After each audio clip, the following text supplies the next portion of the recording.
നല്ല മഴയാണ്. എല്ലാവരും ചോദിക്കുന്നുണ്ട് കാട്ടിലാണോ വീട് എന്നുള്ളത്.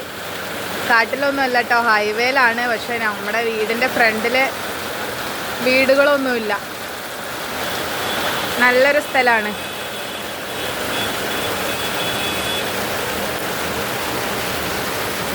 മീനും കൊണ്ട് അഷർഫൊക്കെ വന്നിട്ടുണ്ട്. നമ്മളിന്ന് മീനൊന്നും വാങ്ങുന്നില്ല.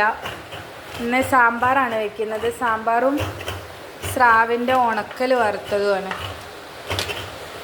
അതിന് സരിയായിട്ട് ഇവിടെ നാളികേര ചിരവി എന്നെ ഹെൽപ്പ് ചെയ്യുന്നുണ്ട്. നല്ല മഴയാണ്.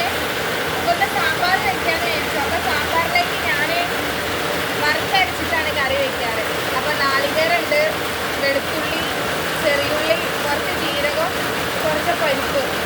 അപ്പോൾ ഇതൊന്ന് വറുത്തെടുക്കണം.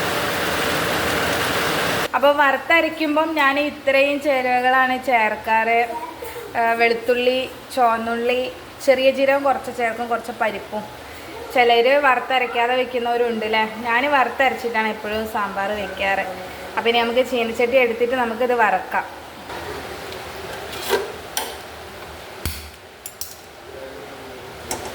ഞാൻ ആദ്യം നാളികേരം വറുത്ത് വയ്ക്കും, എന്നിട്ട് കഷ്ണങ്ങളൊക്കെ അരിയാനിരിക്കും. എന്നാൽ പിന്നെ കഷ്ണങ്ങളൊക്കെ അരിഞ്ഞ് കഴിയുമ്പോഴത്തേന് തണുത്ത് വരുമല്ലോ. വെളിച്ചെണ്ണ ഒന്ന് ആക്കിയതിന് ശേഷം നമ്മൾ നാളികേരമൊക്കെ അതിലോട്ടൊന്ന് ഇട്ടിളക്കുക.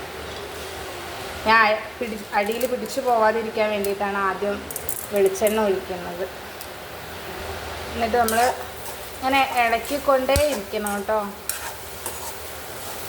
കൈ കടയും.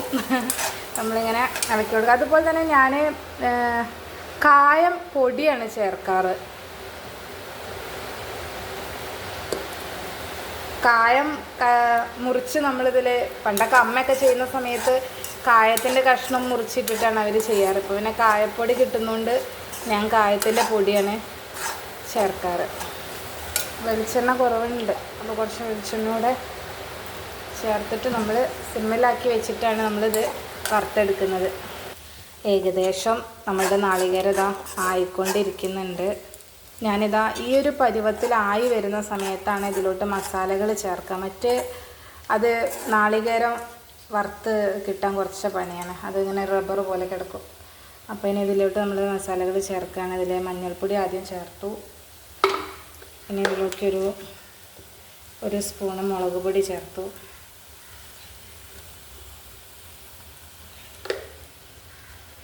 ഒരു സ്പൂണ് മല്ലിപ്പൊടി.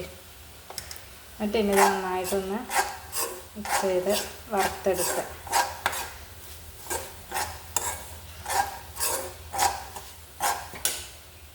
ഇതാ നമ്മളുടെ നാളികേരം വറുത്ത് പാകത്തിനായിട്ടുണ്ട്. ഇനി ഇത് തണിയുന്നത് വരെ ഒന്ന് നമുക്ക് മൂടി വയ്ക്കാം. അപ്പോഴത്തേന് നമുക്ക് സാമ്പാറിൻ്റെ കഷ്ണങ്ങളൊക്കെ ഒന്ന് അരിഞ്ഞ് വേവിച്ചെടുക്കാം.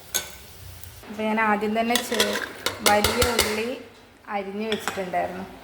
അതും പരിപ്പ് ഇതാ വാഷ് ചെയ്ത് വെച്ചിട്ടുണ്ട്. ഇതും കൂടെ ഒന്ന് വേവിച്ചെടുക്കും. ഒരു 3 വിസിലടിക്കും. ആദ്യം നമുക്കിതൊന്ന് 3 വിസിലടിച്ചെടുക്കാം. അതിന് പാകത്തിന് വെള്ളവും ചേർത്തിട്ട് നമുക്കതൊന്ന് ഒരു 3 വിസിലടിച്ചെടുക്കാം. ഇവിടെ നല്ല മഴയാണ്, അപ്പോൾ കറണ്ട് പോകുന്നതിന് മുമ്പ് ആ വറുത്ത നാളികേരം ഒന്ന് നമുക്ക് അരച്ചെടുക്കാം. അതിനിടയ്ക്ക് ഞങ്ങൾ അയൽവാസി അവിടുന്ന് നോക്കുന്നുണ്ട്. ഞങ്ങളെ മോളാട്ടോ വേദോട്ടി, അവൾ തറവാട്ട് പോയിരിക്കുക. സരിയായിട്ടതാ പുറത്ത് പോകാൻ വേണ്ടിയിട്ട് ഇറങ്ങുക. അപ്പോൾ അച്ഛനോട് മിഠായി വാങ്ങാനാണ് അവിടുന്ന് വിളിച്ചു പറയുന്നത്. സരിയായിട്ടതാ മഴ ആയതുകൊണ്ട് വണ്ടി എടുത്ത് പുറത്ത് പോവാണ്. മോള് തറവാട്ടിലേക്ക് പോയിട്ടുണ്ട്. എൻ്റെ സാമ്പാർ ഇന്ന് അവിടെ കിടക്കും. എന്തെങ്കിലുമൊക്കെ ജോലി ചെയ്യുമ്പോൾ ആരാ പോകുന്നത് വരുന്നതെന്ന് എന്നെപ്പോലെ നോക്കുന്നവരായിരിക്കില്ലേ നിങ്ങളും. ഇനി ഇതാ സാമ്പാറിൻ്റെ കഷ്ണങ്ങൾ അരിയാനുണ്ട്. കുക്കർ ഇതാ അടുപ്പത്ത് വെച്ചിട്ടുണ്ട്. വിസിൽ വരുന്ന വരെ നമുക്ക് വെയിറ്റ് ചെയ്യാം. അപ്പോൾ ഇതിന് കഷ്ണങ്ങളൊക്കെ ഒന്ന് അരിയാം. ഞാനിതാ വേവുള്ള കഷ്ണങ്ങൾ ആദ്യം അരിഞ്ഞ് വെച്ചിട്ടുണ്ട്. അതിനെ ഒന്ന് വേവിച്ചെടുത്തിട്ട് ഒന്ന് വെന്ത് വരുന്ന സമയത്താണ് വേവ് കുറഞ്ഞത് ഞാൻ ചേർക്കാറ്. നമ്മളെ പരിപ്പും ഉള്ളിയും വെന്തിട്ടുണ്ട്. ഇനി അതിലോട്ട് നമുക്ക് മുരിങ്ങക്കായും അതുപോലെ തന്നെ നമ്മളെ ക്യാരറ്റും ചേർത്ത് കൊടുക്കാം. ഇനി അതിലേക്ക് കുറച്ച് ഉപ്പും മസാലകൾ നമുക്കൊന്ന് ചേർക്കാം കേട്ടോ. നമുക്കതിലോട്ട് പാകത്തിന് ഉപ്പ് ചേർത്ത് കൊടുക്കാം. ഞാൻ ഉപ്പ് തീരെ ഇട്ടിട്ടില്ല. പിന്നെ അതിലേക്ക് ഞാനൊരു 2 സ്പൂണ് മല്ലിപ്പൊടി ചേർക്കുന്നുണ്ട്. പിന്നെ 1 സ്പൂണ് മുളക് പൊടിയും ചേർത്തിട്ടുണ്ട്. നമുക്ക് എരിവിനനുസരിച്ച് ചേർക്കാം കേട്ടോ. 1/2 സ്പൂണ് മഞ്ഞൾപ്പൊടിയും ചേർത്ത് കൊടുത്തിട്ടുണ്ട്. ഇതൊന്ന് നന്നായിട്ട് ഇളക്കിയെടുക്കുക.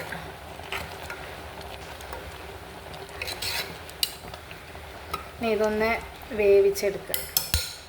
അപ്പോൾ നമ്മുടെ കറി ഇതാ വെന്ത് വന്നിട്ടുണ്ട്. വേവുള്ള കഷ്ണങ്ങൾ. ഇനിയിപ്പോൾ നമ്മൾ വേവ് കുറഞ്ഞ കഷ്ണങ്ങളാണ്. വെണ്ടയ്ക്ക, വഴുതനങ്ങ, തക്കാളി, അതിലൊരു ഇഞ്ചിയുടെ കുറച്ച് പീസും ആഡ് ചെയ്തിട്ടുണ്ട്. അപ്പോൾ അതെല്ലാം കൂടെ ഒന്നിച്ച് നമുക്ക് ഇതിലോട്ട് അങ്ങ് ഇട്ട് കൊടുക്കുക. ഞാൻ പിന്നെ വേറെ പാത്രം എടുക്കാറില്ല. കുക്കറിൽ തന്നെ വിസിൽ വന്നിട്ട് അതിലേക്ക് തന്നെ ഉണ്ടാക്കും. 2 ആൾക്കുള്ള ഫുഡല്ലേ, അത് മതി. അപ്പോൾ ഇനി ഇത് നമുക്കൊന്ന് വേവിച്ചെടുക്കാം. ഇതിലേക്ക് പുളി പുതിർത്തി വെച്ചിട്ടുണ്ട്. അതിൻ്റെ വെള്ളം കൂടെ ചേർക്കണം. ഇതിലോട്ട് ഇതാ പുളിയുടെ വെള്ളം ചേർത്ത് കൊടുക്കുന്നുണ്ട് കേട്ടോ. ഇനി ഇതൊന്ന് വെന്ത് വരുന്ന വരെ ഒന്ന് വെയിറ്റ് ചെയ്യണം.